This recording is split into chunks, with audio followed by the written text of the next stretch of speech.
good evening, everybody. I'm Kevin Henderson, Grayson County Judge Executive. Thank you all for being here. We want to thank Senator McConnell for being here. We've been able to speak with him about some local issues here for the past little bit, and we sure appreciate him showing up and showing concern for our community.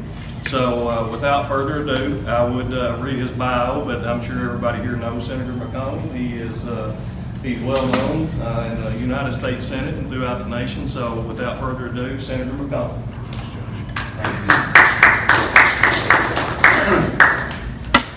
Well, good afternoon, everyone. I just had a business roundtable that the judge and others organized, and we covered a lot of the topics here in our country.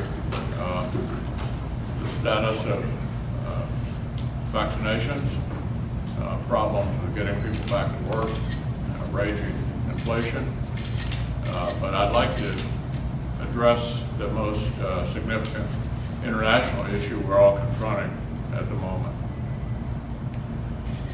The precipitous withdrawal from Afghanistan is an utter disgrace and a stain on our national honor. Let's go back 20 years to why we went into Afghanistan in the first place. There was no optimism that we were there to turn Afghanistan into a Western-style Jeffersonian democracy. We went there because it was in our best interest to prevent Al-Qaeda, which attacked us on September the 11th, 2001, to have a safe haven in which to operate and attack us again. This effort, even though we've been there for quite a while, has not been a continuous conflict. There have been a couple of periods of significant conflict, but look at the last year, for example. Not a single American service person lost their lives in Afghanistan last year. But even if you thought it was time to fully withdraw, the calamity that we're witnessing on our television screens is outrageous. I don't think this administration could organize a two-car funeral. And in this particular instance, they're endangering the lives of Afghans who were our interpreters and collaborators and on our side during the conflict, and Americans. So what the president's left with here, I gather, is to try to get enough military personnel in there to defend the airport and try to get people out.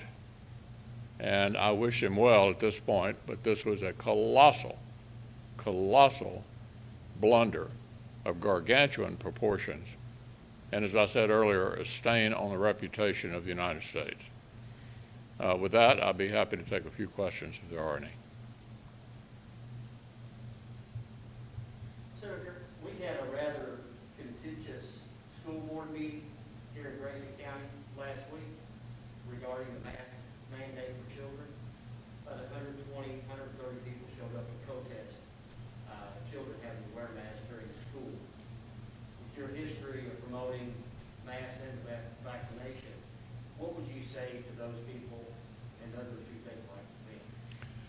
Well, I think the only solution to the pandemic is vaccines. As some of you may recall, I was a polio victim when I was a youngster. I've studied the history of that disease. It took 70 years to come up with 2 polio vaccines that work.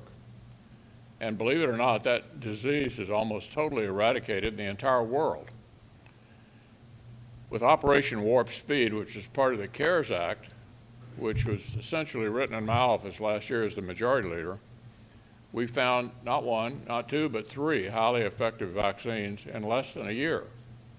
Really a modern medical miracle by any estimation.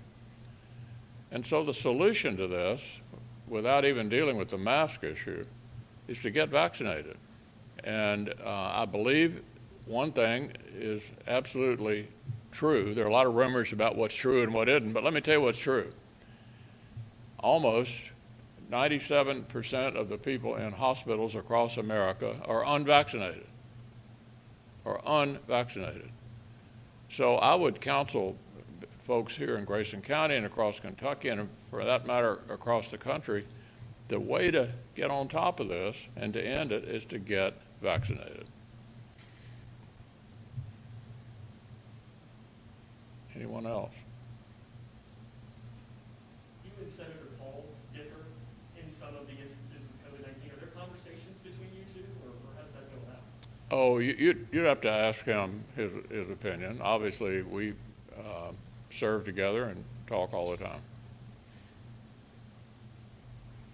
Okay, well, thanks a lot, everybody. Appreciate you coming out.